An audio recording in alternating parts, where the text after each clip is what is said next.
Good afternoon, everybody. Good evening. Thanks for coming to participate in the virtual public meeting on the Supplemental Environmental Impact Statement for the Coastal Plain Oil and Gas Leasing Program. We'll be starting the meeting momentarily. We've got quite a few people who are starting to come in. And for everybody on Facebook Live, just to let everybody know, this is the last of the scheduled meetings for this, but you can provide written comments if you want to by going to the BLM Alaska website, blm.gov/Alaska, and follow the Coastal Plain SEIS links.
Good evening. I'm Jim Hart, and I'll be the facilitator for today's meeting.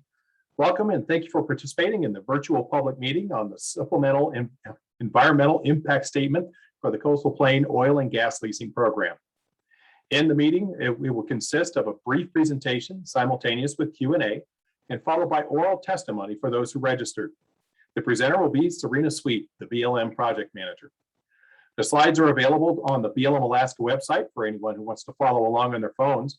Go to the BLM Alaska website at blm.gov/Alaska and follow the links to the Coastal Plain SEIS planning page. So meeting logistics, this is a virtual meeting presentation. There are some things I want to go over before we start.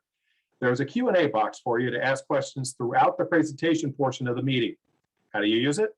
Simply click on the Q&A at the bottom in the Zoom controls and type in your question. We can't answer any political questions, and we may not be able to have an answer immediately, so please be patient. You can also ask questions in writing, which is probably the best option for more complex questions. This meeting is being recorded. What does that mean? A recording is going to be used to develop a transcript of everything spoken for our records. Virtual meetings may be put on Facebook, on the project website, or other platforms so people who miss the meetings can view the meeting at a later time at their convenience. This is also a benefit for folks who may have issues with bandwidth-related glitches during the live meeting. If you miss anything, simply go back to the recording to listen. Phone-in participants can ask questions after the presentation concludes. You will be able to unmute yourself, but please wait until called on. For folks on the phone, press *9 to raise your hand or *6 to unmute. Once again, *9 to raise your hand, *6 to unmute. There will be a brief time after the presentation dedicated for phone-in callers only so that they can ask their questions because they don't have the Zoom app and the Q&A feature. At the conclusion of the phone-in callers' questions, we will no longer take Q&A. This is so we can focus on testimony. After the conclusion of the questions, we'll take testimony from people 3 minutes per person per meeting. We want to make sure everyone can testify if they choose. Appropriate language. Please remember, anyone who uses inappropriate language will lose their opportunity to testify at this meeting. Disruptive behavior. Anyone who uses this platform to disrupt the meeting will also lose their opportunity to testify. Things like reading poetry or playing music are not testimony and are not appropriate for this forum. Priority goes to first-time testifiers, and each person has only one opportunity per meeting.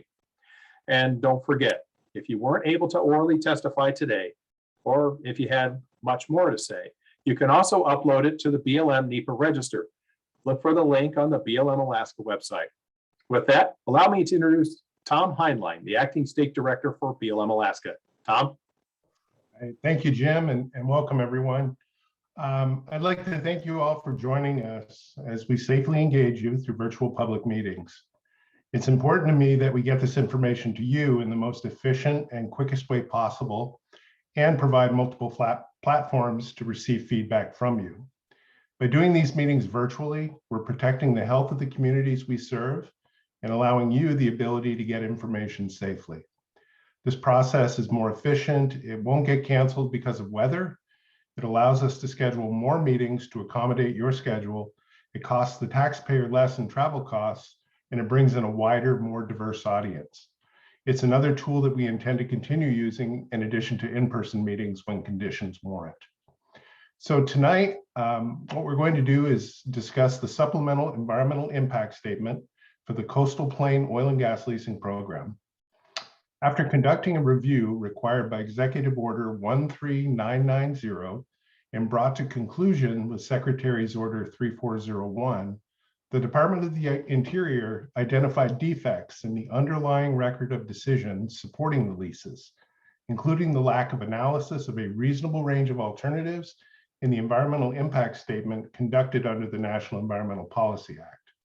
The Bureau of Land Management and the U.S. Fish and Wildlife Service are co-leading a comprehensive analysis of potential environmental impacts to address deficiencies identified in Secretary's Order 3401 and analyze potential additional alternatives. So with that, I'd like to now turn this over to my counterpart, Karen Cogswell, who is the Acting Regional Director for the Fish and Wildlife Service here in Alaska. Thank you. Thanks, Tom. Good evening, everyone. The U.S. Fish and Wildlife Service appreciates this opportunity to work with the Bureau of Land Management in preparing the supplemental EIS for the Coastal Plain Oil and Gas Leasing Program in the Arctic National Wildlife Refuge. Under the Alaska National Interest Lands Conservation Act, or ANILCA, the service is tasked with managing the Arctic Refuge in a manner which, 1, conserves animals and plants in their natural diversity, 2, ensures the opportunity for continued local subsistence use, 3, protects water quality and quantity, and 4, fulfills international wildlife treaty obligations. The Tax Act added a 5th purpose for Arctic Refuge, providing for an oil and gas program. In addition to our responsibilities as a land manager, we have responsibilities under the Endangered Species Act, the Marine Mammal Protection Act, the Wilderness Act, the Migratory Bird Treaty Act, and Wild and Scenic Rivers Act. Thank you to those who have taken the time to join this hearing today. We look forward to hearing your comments that will help guide development of the SEIS. Thanks, Karen. Next, we have to introduce Serena, who's today's presenter. Serena Sweet. Thank you, Jim. I am Serena Sweet, and I'm the BLM Alaska project manager for this. I would also like to recognize a group of specialists that are listening in and will be assisting with these public meetings.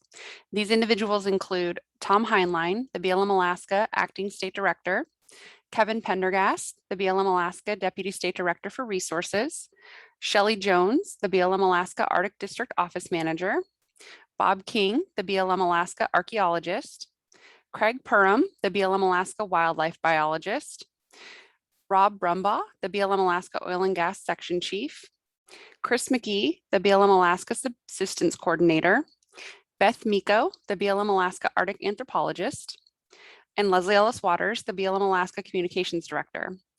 With the U.S. Fish and Wildlife Service, we have Karen Cogswell, the Fish and Wildlife Service Acting Regional Director, Wendy Loya, the Fish and Wildlife Service Regional Director for Science, International, and Migratory Birds, Charlie Hamilton, the Fish and Wildlife Service Marine Mammal Specialist, Steve Berenson, the Fish and Wildlife Service Arctic Refuge Manager, Josh Rose, the Fish and Wildlife Service Oil and Gas Coordinator for the Arctic Refuge, and finally, Paul Leonard, the Fish and Wildlife Service Arctic Refuge Ecologist. Next, we will view a presentation about the project that has been pre-recorded for consistency. And now we will begin the presentation. Agenda. Today we're going to cover an overview of the project area, background information, decisions to be made, agency responsibilities, the tentative schedule, and how to participate in the process. I will also be indicating that we are moving to the next slide and reading from all of the slides for everyone that is following along on a hard copy of the presentation. Now on to slide 3. Project area map. Project area. The area comprising the coastal plain includes approximately 1.6 million acres within the approximately 19.3 million acre Arctic National Wildlife Refuge. The U.S. Fish and Wildlife Service is the predominant land manager in the program area. Other lands in the coastal plain include Alaska Native lands conveyed pursuant to the Alaska Native Claims Settlement Act, also known as ANCSA, and native allotments. The program area excludes a northern coastal portion of Air Force administered lands near Kaktovik.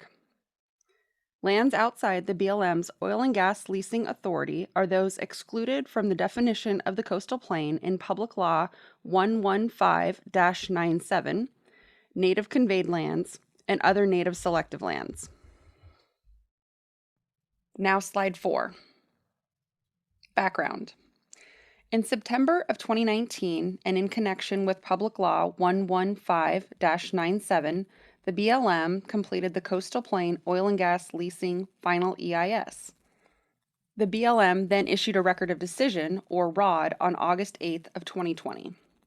The Record of Decision approved a program to implement the Tax Act, which directed the BLM to manage the oil and gas leasing program on the coastal plain in a manner similar to lease sales under the Naval Petroleum Reserves Production Act of 1976. On June 1st of 2021, the Secretary of the Interior issued Secretary's Order 3401, which directed a temporary halt on all department activities related to the leasing program in the Arctic Refuge pending a new comprehensive analysis of potential environmental impacts of the program to address identified legal deficiencies. On August 4th, 2021, a Notice of Intent was published in the Federal Register, kicking off the Supplemental Environmental Impact Statement process. Now slide 5, Decisions to be made. The purpose of this public scoping process is to determine the scope of issues to be addressed and to identify the significant issues, including any legal deficiencies in the final EIS related to an oil and gas leasing program within the coastal plain.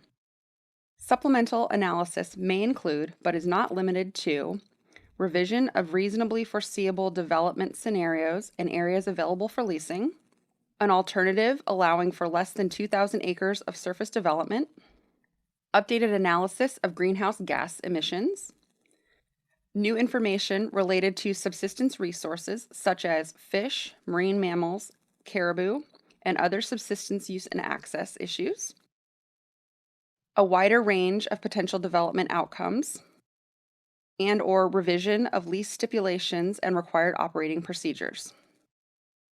Information received during this process will influence the development of the Supplemental Environmental Impact Statement and guide the scope of the environmental analysis.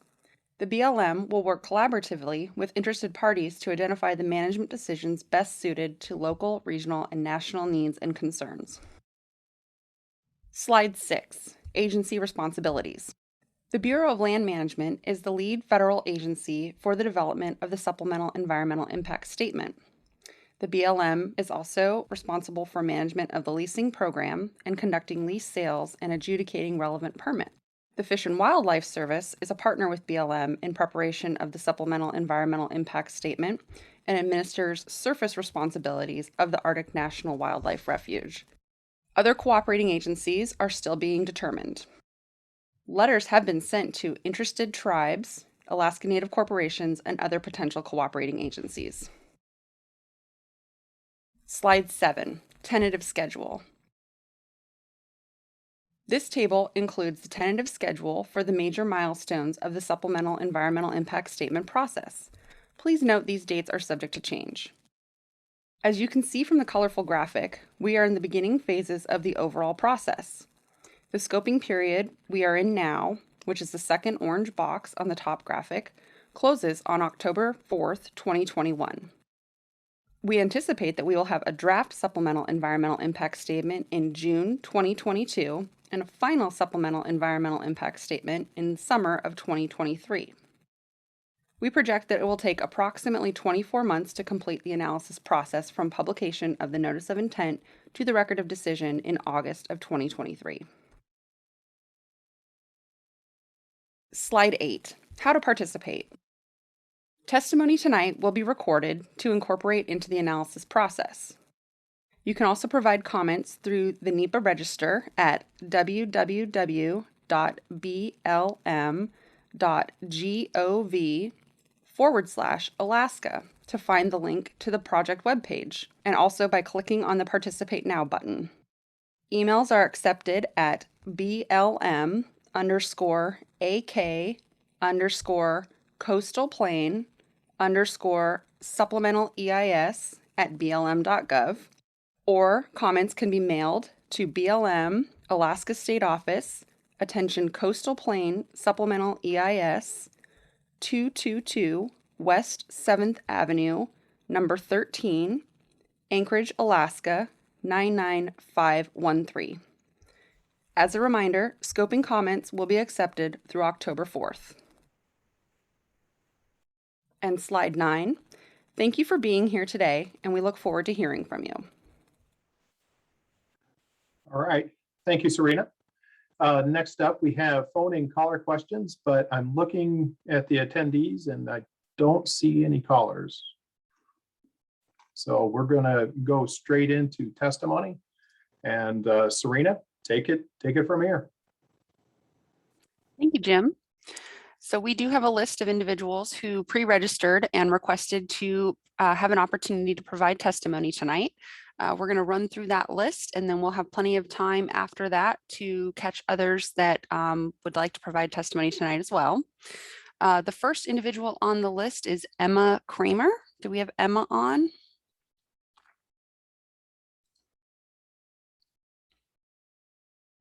I'm not seeing Emma. Next up would be on Yidka Madku, or Madka, I'm sorry. I'm not seeing. And you can raise your hand by clicking the raise hand button at the bottom of your Zoom screen. And I don't see anyone on the phone, but if for some reason someone is on the phone, it is *9 to unmute your phone.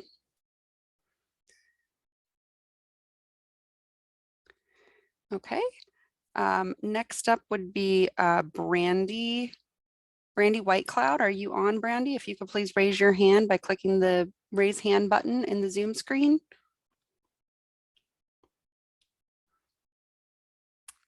All right, I'm not seeing Brandy.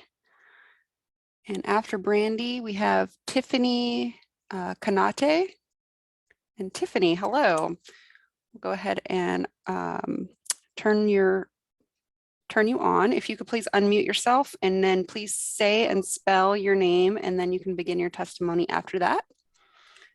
Hi, my name is Tiffany Kanate. That's spelled Tiffany. Last name Kanate, Canate. Thank you, first of all, for having me here today. I'm honored to be able to testify. I am a concerned citizen calling in from Florida, and I'm here today to express my sincere opposition to drilling in the Arctic Refuge. The environmental impact statement glossed over every type of impact that drilling would have on the Arctic Refuge. Oil drilling is known to release toxic chemicals into the air and surrounding lands and waters. All people and animals deserve to live in an area that is free of toxic pollutants in the air we breathe and the waters we drink and bathe in. To highlight a few ways in which the final EIS was flawed, it grossly underestimated climate change impacts. During the review process, it failed to do a quantitative analysis of air quality impacts, and it blatantly overlooked the high probability of significant oil spills. We have known for decades now what the devastating impacts and implications of oil spills can mean for our environment. And as some of you may very well know, in 1989, an oil tanker crashed into the shoreline of Prince William Sound. Alaska, spilling 11 million gallons of oil, effectively contaminating the waters and lands. So when that happened, over 15,000 Alaska Natives and subsistence permits holders actually lost their food source. So the indigenous peoples who live there today in the Arctic Refuge, they've been vigorously opposed to any attempts to drill in the Arctic because they have relied on its lands for thousands of years. And protecting this refuge is a matter of basic human rights for those peoples. My entire life, I've been repeatedly told to always do the right thing. And the right thing in this scenario is to reinstate protections for the Arctic Refuge and ban oil drilling and gas exploration in this area. Thank you again for your time. Thank you, Tiffany. All right, next on the list, we have Meg Morris. Meg, if you could please raise your hand by pushing the raise hand button at the bottom of your screen.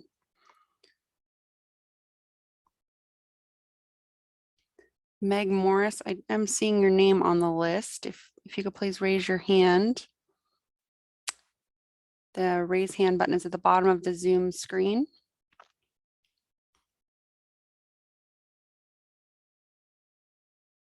Meg, if you're there.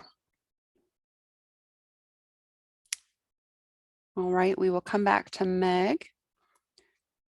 The next individual on the list is Rima Kuntz. Rima, are you on? I'm not seeing you on our list. Okay. After Rima, we have Carlin Idocock. Carlin Idocock, are you on? Hello. We'll go ahead and unmute you. If you could please say and spell your name, and then you can begin your testimony. Good evening. My name is Carlin Itchok, Karlin Itchoak. My Inupiaq name is Naqiaq Joachak. I am the Alaska State Director for the Wilderness Society. I'm calling in this evening to ask for a fair process and for the agencies to remedy the fundamentally flawed lease sale. It is also critical that the Interior Department cancel the existing leases which were unlawfully sold and issued. The Arctic Refuge is the crown jewel of our National Wildlife Refuge system, and the coastal plain is the biological heart.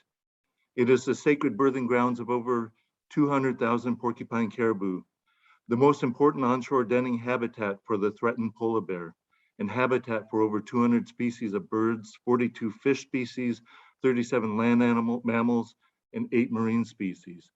But the refuge is more than about wildlife. It's actually equally important because of the people who have a spiritual and life-giving connection to this special and sacred place, a place many indigenous people still call home. Oil and gas drilling there would destroy the communities and way of life for indigenous Gwich'in and Inupiaq people who have depended on the porcupine caribou herd and other important subsistence resources since time immemorial. Oil and gas drilling in the Arctic Refuge would fuel the climate crisis, which is already having devastating impacts on the Arctic. Oil and gas drilling in the Arctic Refuge makes no economic sense. Indeed, every major bank in America has publicly vowed not to finance new oil drilling there because they recognize the urgency of our climate crisis. The Trump administration's environmental analysis and process for adopting a leasing program and holding a lease sale was deeply flawed. We appreciate that the Biden administration recognized that and is undertaking this new process. We expect that this time around, the Interior Department will listen to science, federally recognized tribes, and the majority of the American people who do not want to see the Arctic Refuge be leased or drilled. Please conduct a thorough analysis, robust public engagement, and tribal consultation. It is critical that the second time around, that the supplemental EIS include a comprehensive range of alternatives that would protect the Arctic Refuge from the devastating impacts of development. It also must fully analyze all impacts of leasing, exploration, drilling, and other industrial activities to the fragile and irreplaceable coastal plain resources. The alternative must fully incorporate and create space for traditional Indigenous knowledge, Indigenous worldviews, and future shared stewardship of Indigenous peoples. Kuyanakpak, and thank you very much for your time. Thank you, Carlin. All right, and we're going to go back to Meg Morris. It looked like she had some issues raising her hand, so we will go ahead and move to her next.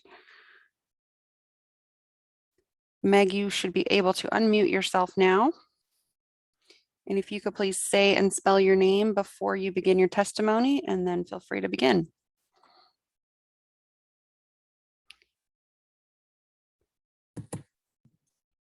Hi, this is Meg Morris. Are you able to hear me? Yes. Perfect. So yeah, my name is Meg Morris. It's spelled M-E-G-M-O-R-R-I-S. I'm calling in from Denver, Colorado, but I'm here on behalf of the National Wildlife Federation. We've been advocating against oil and gas development in the Arctic National Wildlife Refuge for years.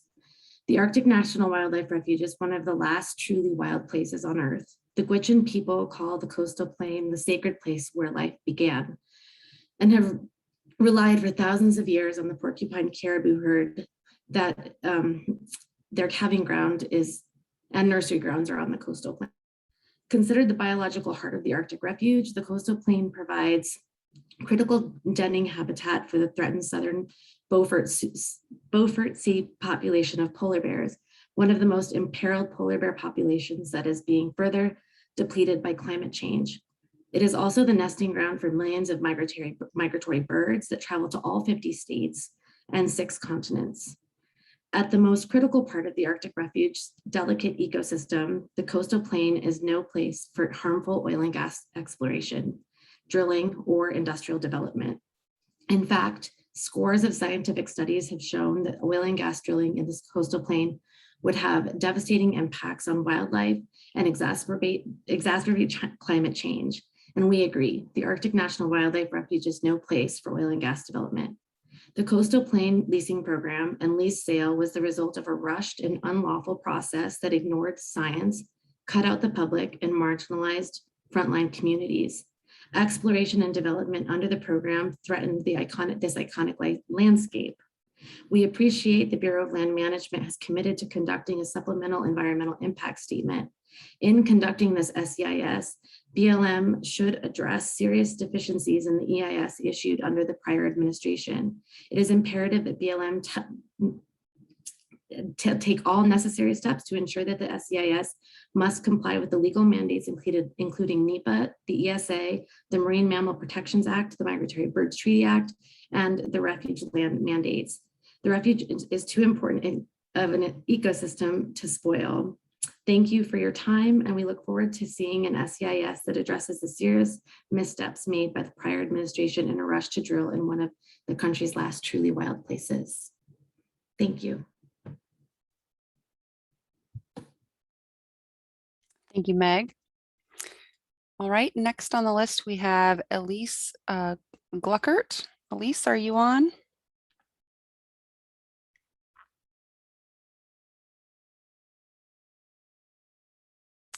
All right, after that, we have Robert Hadaway. Robert, are you on? Hello, Robert. All right, if you could please unmute yourself and then say and spell your name and then begin your testimony. Yes, my name is Dr. Bobby Hadaway. That's Hadaway, H-A-T-T-A-W-A-Y. I'm a retired botanist and the current president of the Georgia Botanical Society. If I'm not mistaken, I mean, since this being the last one, you probably heard some of this before, so I'm going to apologize in advance. Everybody listening, most of you probably know that a tundra is a treeless landscape with a permanently frozen subsoil. And despite the derivation of that word tundra from the Finnish word for barren or treeless, Arctic tundra is anything but barren. In contrast, the vegetation of the Arctic tundra is highly diverse.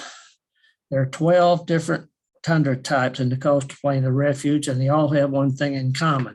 All the plants are less than 1 foot tall.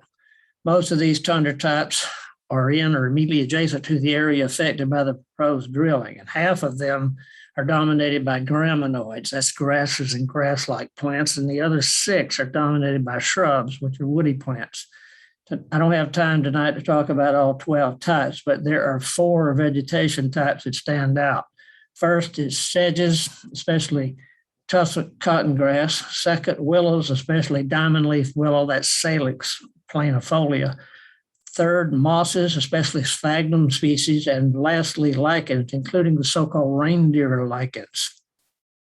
Despite the rugged appearance of the tundra landscape, ecologically, all of these vegetation types are extremely fragile. When they're disturbed, they're especially slow to recover, sometimes taking decades to recover. Plants, habitats that are scarred by vehicular traffic, oil spills, or other human activities can take decades to recover. Ecologically speaking, more so, all 4 of those vegetation types I just mentioned are dominated, the ones dominated by sedges and the ones dominated by willows are highly nutritious for herbivores as a food source, particularly during the short growing season. And as for the latter 2 vegetation types, the ones dominant, the lichens and the bryophytes, and I'm a bryophyte specialist, they help in other ways and provide food during the winter when food is especially scarce. In conclusion, I need to leave you with 2 important points. Even if there are no oil spill accidents, the very kind of activities associated with human occupation is itself detrimental to the land. And case in point is Prudhoe Bay, which has a spiderweb oil field infrastructure. It's good evidence of what not to do. And the most important, the refuge was originally preserved for its unique plant and animal ecological matrix, and this combination of species doesn't exist anywhere else on U.S. soil. So it's my scientific opinion that drilling activities, even without access, will jeopardize the ecological health of the region. Thank you. Thank you. And next we have Tommy Caldwell. Tommy, if you could please raise your hand.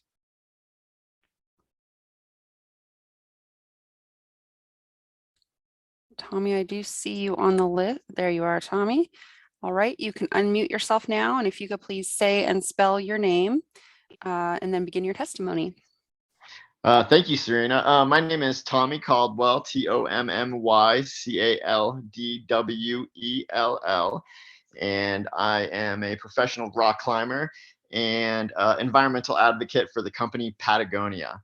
I thought tonight might be useful to hear from somebody who has actually spent some time in the refuge. As an avid climber, I've been all over the world to some of the most remote and wild locations, and I have been up to the refuge, once to the refuge proper and once to a national park right next door called the Gates of the Arctic National Park. And I would say out of all the trips I've been on, these places kind of redefined wilderness in my mind. The wildlife there, the sort of pristine vibe is really unlike anywhere I've been. I've had the incredible opportunity to see the porcupine caribou herd amassing, several thousand in one group traveling across the landscape. I've seen a magnificent wolf just a few feet away, kind of stared in its eyes, and these animals are wild and beautiful. And I think there is huge value in preserving pockets of the earth untouched so that we can understand human impacts. The second point I want to touch on is the importance of keeping oil in the ground. I mean, the way I understand it, the refuge was set aside to preserve the wildlife, but also to preserve the potential oil reserves in case we at some point needed them. Why now would we extract this oil when we have huge reserves? We understand more now how oil is, likely to be our demise if we don't change our ways. And so it seems kind of insane to me that we would take this time to actually start drilling in the Arctic. And then the third point I want to touch on is the importance of listening to the rightful owners and the people who live in this place. On one of my trips, I spent some time in Fort Yukon, listening to the Gwich'in, understanding the people that sort of live and subside on the land, and they don't want it. They understand how this land should be treated. And I think that the indigenous populations are basically overwhelmingly opposed to this, even though monetarily they could potentially benefit, but it would obviously harm their food source and way of life and cultural heritage. So I look forward to seeing an amended EIS, and I appreciate the opportunity to testify. Thank you so much. Thank you, Tommy. Next on the list, we have Rachel Parham. Rachel, if you could please raise your hand. Hello, Rachel. And you are now able to unmute yourself. If you could please say and spell your name and then begin your testimony. Yes, thank you so much. My name is Rachel Parham, and that's RACHEL PARHAM. And I live in Los Angeles, California. And I'm talking to you tonight, not for me or what I want, but rather for those who cannot speak to you. Specifically, I'm referring to the wildlife residents of the Arctic National Wildlife Refuge. Their very existence is on the line here, and to lose them, to lose polar bears, walruses, beluga whales, seals, wolves, caribou, and migratory birds, among others, would not just be tragic, their extinction could also put our own existence in danger. And if we open the refuge to oil and gas drilling, then I believe we are sending these animals on a direct path to extinction. That is why I urge the BLM to thoroughly and rigorously investigate the alternatives to the coastal leasing program. Please investigate how these alternatives will affect climate change. Please investigate how these alternatives will affect the indigenous peoples, like the Gwich'in, that depend on the ecosystem of the refuge for their survival. Please investigate how these alternatives will impact the endangered and threatened species I mentioned a few minutes ago. And please, most importantly of all, please thoroughly investigate every alternative to coastal leasing, including the alternative of no development at all. Furthermore, the Department of the Interior has already acknowledged there were legal errors with the EIS rushed through by the Trump administration. So I urge the DOI to cancel all leases that have been issued rather than perpetuating a lengthy and flawed review process. Wildlife needs us to do the right thing by them, and consequently by us too. So please, I urge the BLM and DOI again to take these steps. Protect the Arctic Refuge. Thank you so much for letting me take the time to speak tonight. Thank you, Rachel. Next on the list, we have Betsy Loylis. Betsy, are you on? If you could please raise your hand by clicking the raise hand button at the bottom of your screen.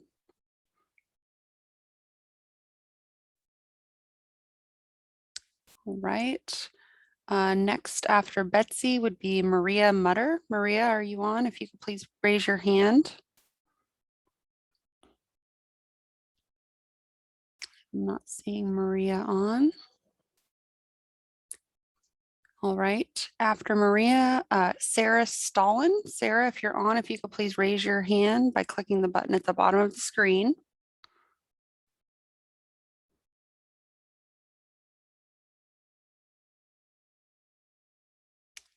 I'm not seeing Sarah on. All right, after that, Eric Rosenfeld. Eric, if you're on, if you could please raise your hand by clicking the raise hand button at the bottom of the Zoom screen.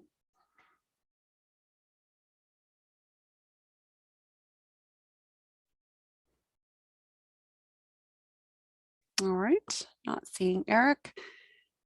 Next after that would be Susan Allen. Susan, if you're on, if you could please click the raise hand button at the bottom of your screen.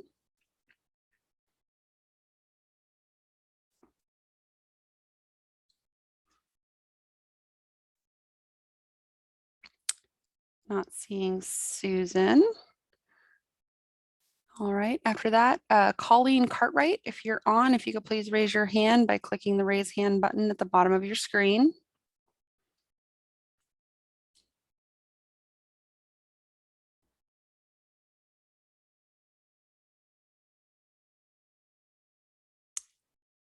Not seeing Colleen.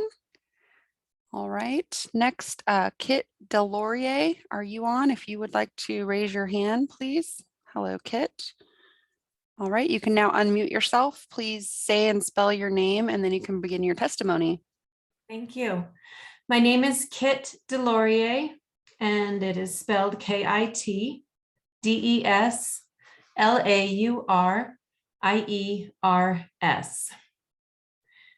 I live in Wyoming. I am a member of the North Face Global Athlete Team as a professional ski mountaineer. And I've been to the Arctic Refuge 6 times in the last decade, including on foot across the coastal plain of the refuge twice, once on skis. So I've been there in some perhaps unusual times of year. I'm also a board member for Alaska Wilderness League. And I'll now speak to what I believe are signs of rushed science in the previous administration's EIS, specifically surrounding snowpack and water. In early May of 2010, during my first ski expedition to the area, after several ski descents of the highest mountains, I skied north, covering over 60 miles across the coastal plain to finish in Kaktovik. The journey took almost 4 days, which meant we made camps along the way, and I became intimate with the snow depth as I had to find a way to anchor our tents to the earth. There was no more than 6 inches of snow along my coastal plain journey at any one time. And that area was in the middle of the now designated leasing program. The permafrost beneath the shallow snow was of course too frozen to accept an anchor. I'm aware that the snow depth provision in the current plan calls for a minimum average of 9 inches, with 3 inches over the highest tussocks. These metrics were not met when I was there, and I note that at the end of the winter season, there usually yields the greatest snow coverage depth on the coastal plain. To illustrate what happens when heavy vehicles move over the surface of the tundra under inadequate snow coverage, I'll share this story of being on the coastal plain during the month of June 2019 when no snow was present. Along the Hula Hula River, I saw where the tracks of a snowmobile had imprinted, likely from the previous winter, on the tundra and formed an entirely different micro ecosystem that included standing water where none had surrounded it. And it caused the permafrost to melt more rapidly. Now I'll speak about water and remind us all that water quality and quantity are listed as one of the purposes of the Arctic Refuge. Our current method of extracting oil from winter Arctic environments includes the use of large amounts of fresh water in order to build the ice roads and bridges necessary for vehicle travel. There simply are no large sources of fresh water on the coastal plain inside the scope of this plan, which means that this activity cannot be undertaken responsibly. Material will need to be imported for necessary infrastructure, which would result in degradation to the fragile tundra and also to the water quality of the rivers which flow north from these highest mountains in the US Arctic.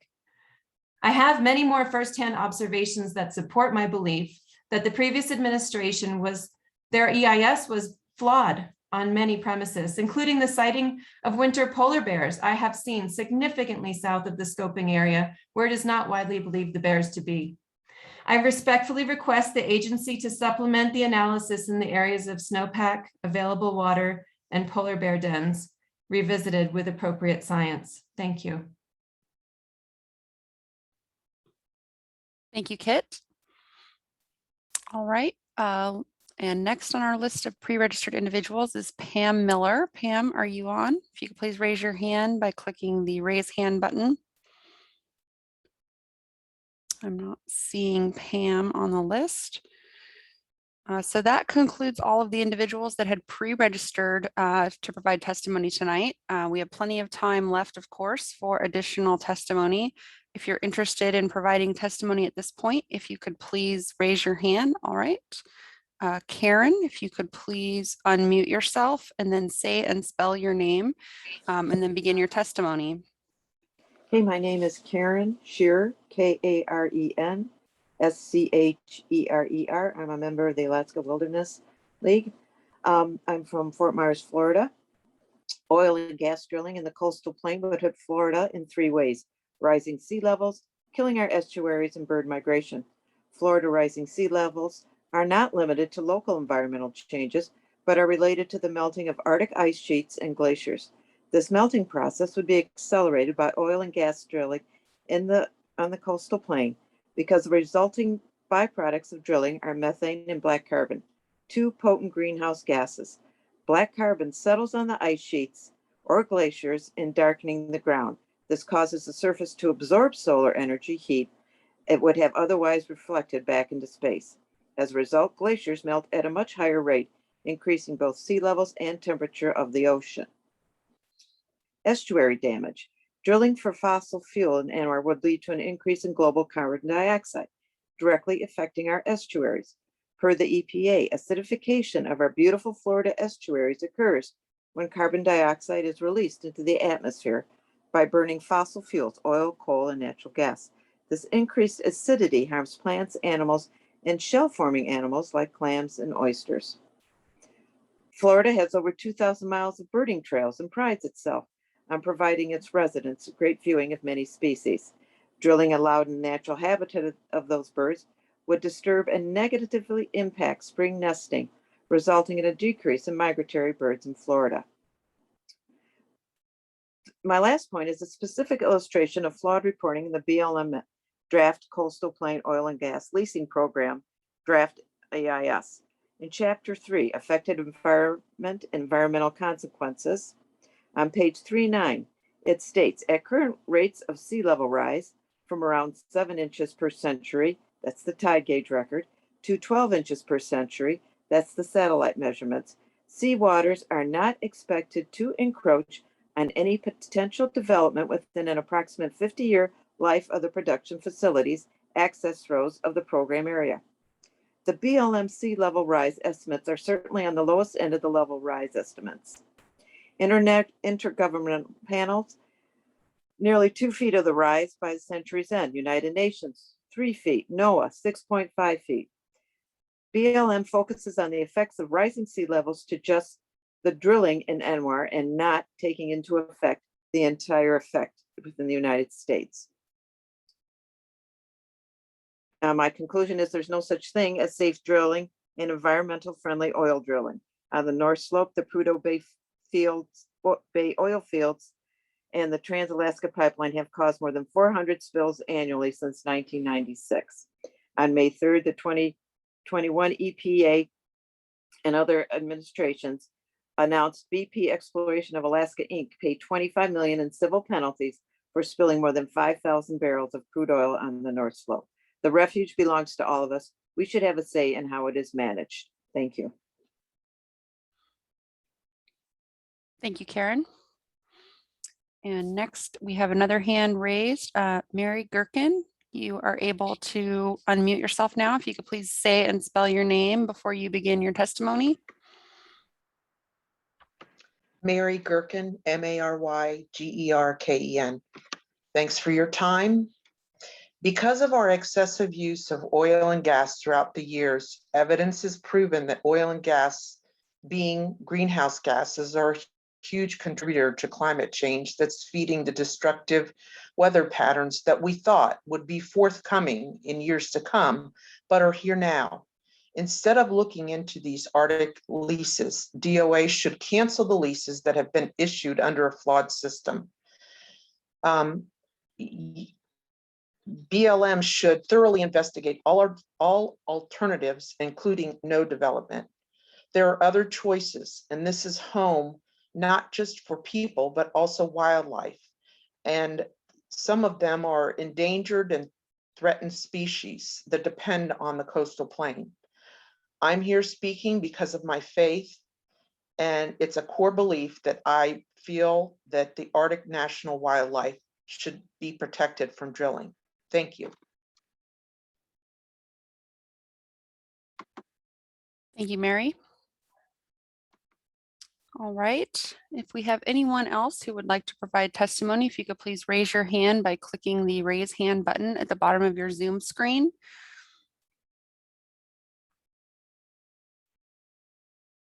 I don't believe we have anyone on the phone, but if you are on the phone for some reason, if you push *9, that will raise your hand.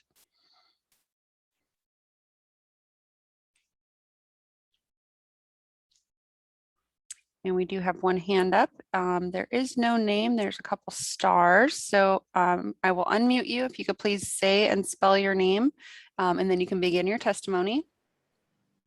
Yes, good evening. This is Philip Tolheim, Philip, just a single L there, please. And last name is Thalheim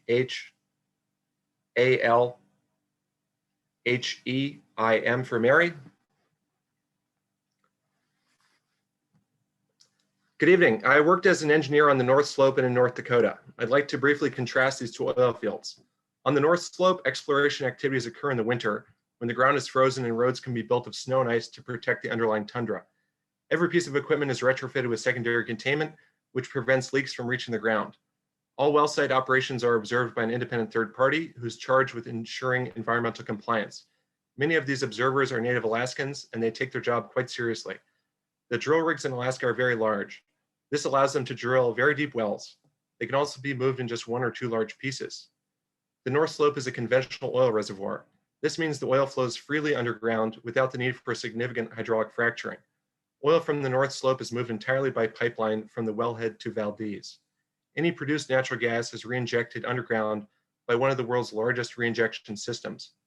Now, in North Dakota, drill rigs are smaller. This means more wells must be drilled and more well sites constructed. Moving the rigs requires breaking them down and then 50 or more separate truckloads. The Bakken is a shale formation and requires fracking. This entails mining 1 million pounds of sand or more for each well and trucking it to the well site. Pumping the sand into the well requires a fleet of diesel-powered pumps, totaling over 16,000 horsepower, running at full throttle for several days. In 15 months in North Dakota, I never once encountered a well site observer. However, I did see many oil leaks and chemical spills on the ground. Due to an initial lack of pipeline infrastructure, natural gas was either burned on site or simply vented to the atmosphere. Any oil that was produced had to be transferred to a truck, then to a rail car. This generated a lot of pollution and spills. Based on my experience, Alaska produced oil with far less impact than North Dakota. Unfortunately, as bad as I have made North Dakota seem in comparison to Alaska, the true choice is not between these two locations, but between domestic and foreign production in countries which are even less regulated. Climate change is a global concern, so assessing the environmental impact of development in ANWR must be a global calculation, gauged against alternative production scenarios. I believe we need to learn more about ANWR before we make this calculation. While the flora and fauna there have been widely studied, the nature and extent of oil are not well understood, so the true impact of potential development cannot be accurately projected. I hope that BLM will allow Kaktovik Inupiat Corporation to conduct its Marsh Creek East seismic survey in a timely manner. It was almost permitted for this last winter, but did not take place.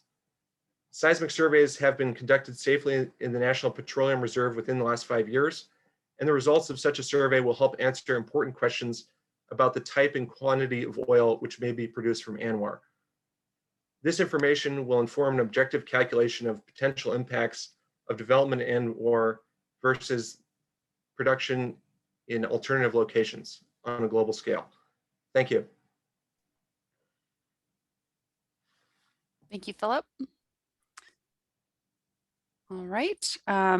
We have lots of time left. If you're interested in providing testimony and had not previously registered, please feel free to raise your hand by clicking the raise hand button in your Zoom screen.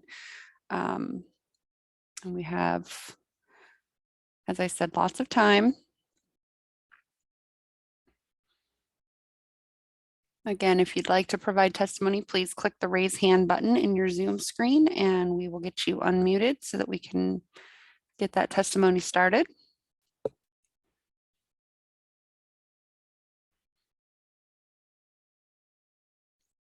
I'm not seeing any hands raising just at the moment, so we'll check back in about a minute or two.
All right, just another reminder again, if you're interested in providing testimony tonight, if you could please raise your hand by clicking the raise hand button at the bottom of your Zoom screen.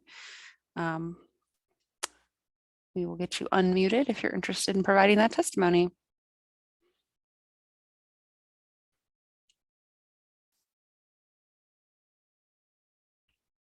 All right, we'll check back in a few minutes.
Just a friendly reminder again, if you're interested in providing testimony tonight, please click the raised hand button at the bottom of your screen. If you're on the phone, you can click *9 on your phone. That will raise your hand.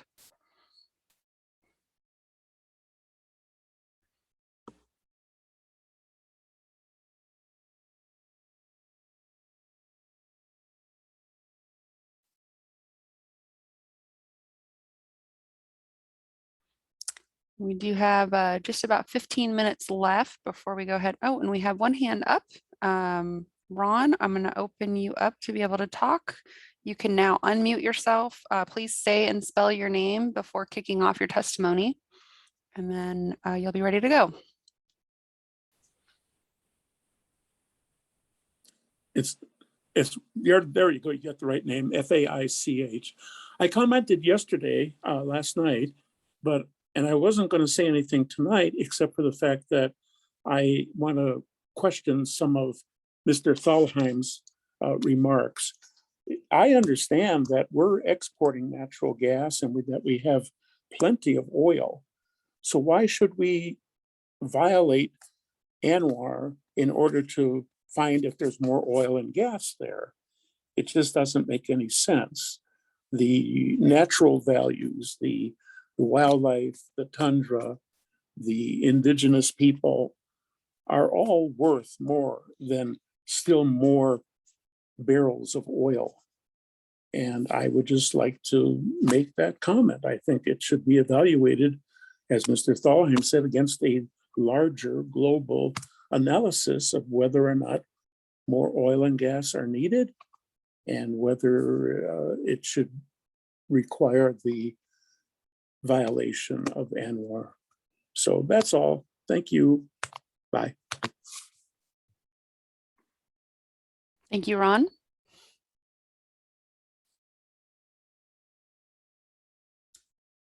All right, we still have just about 15 minutes. If anyone is interested in providing testimony tonight, please click the raise hand button at the bottom of the Zoom screen. If you're on your phone, you can click *9 on your phone, and that will raise your hand.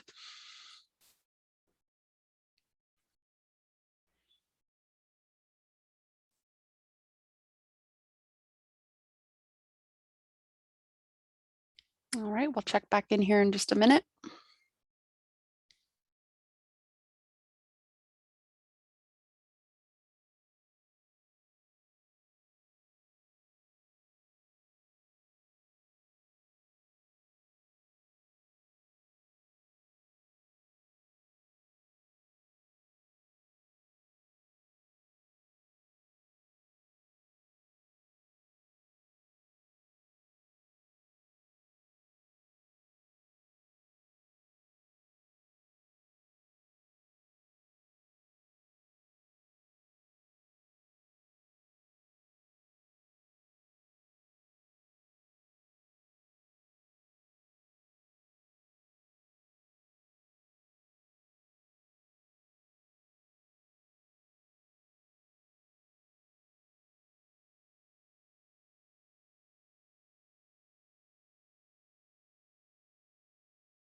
Just a quick reminder again, if you're interested in providing testimony, if you could please raise your hand by clicking the raise hand button at the bottom of your screen or *9 on your phone.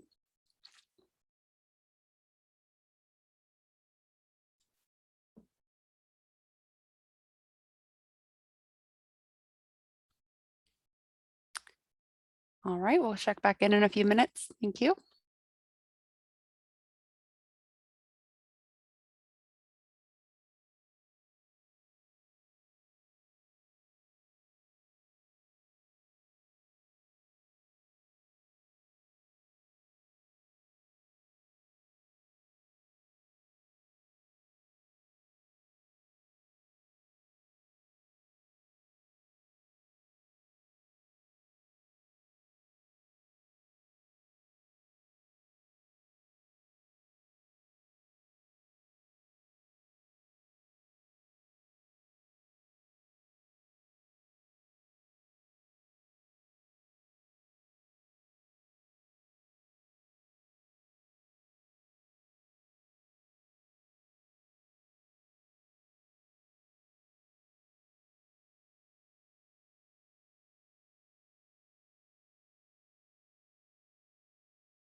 All right, we have about 10 minutes left. So if you are interested in providing testimony, we still have lots of time.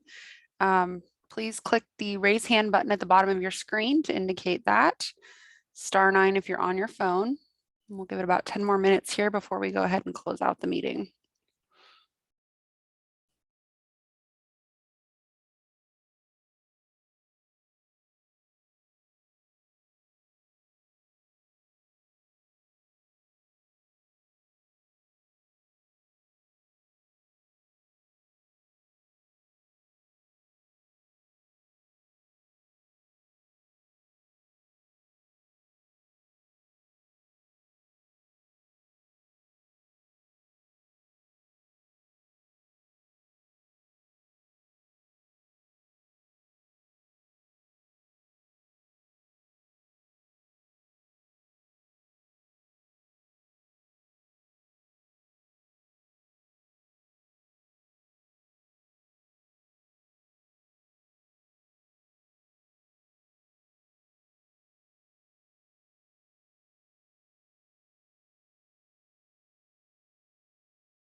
Just a friendly reminder again to raise your hand, click the raise hand button at the bottom of the screen or *9 on your phone if you're interested in providing testimony this evening.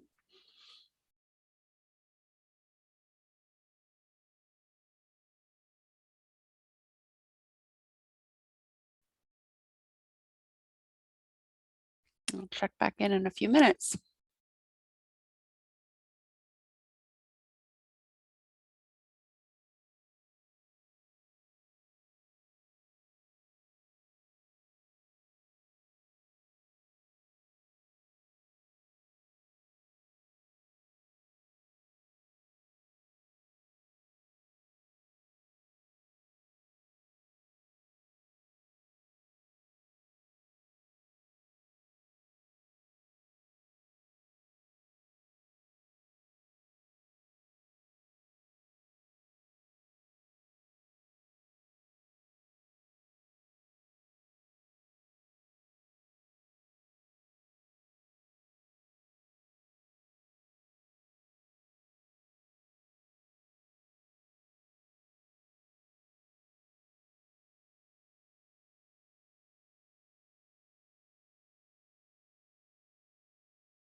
Just a friendly reminder again that if you're interested in providing testimony, please raise your hand by clicking the raise hand button at the bottom of your screen in the Zoom screen.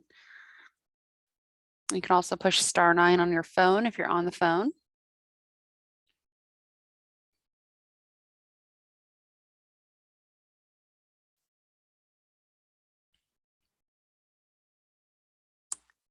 All right, we'll do one more check-in here in a few minutes, and then we'll go ahead and close the meeting after that.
All right, one last reminder, please click the raise hand button at the bottom of your screen if you're interested in providing testimony. We'll give it just another couple minutes and then we'll go ahead and close out the meeting. Again, that's raise your hand at the bottom of the Zoom screen or *9 on your phone.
All right, I don't see any last minute hand raisers. So with that, I'd like to thank you all for participating in this virtual public meeting on the Supplemental Environmental Impact Statement for the Coastal Plain Oil and Gas Leasing Program.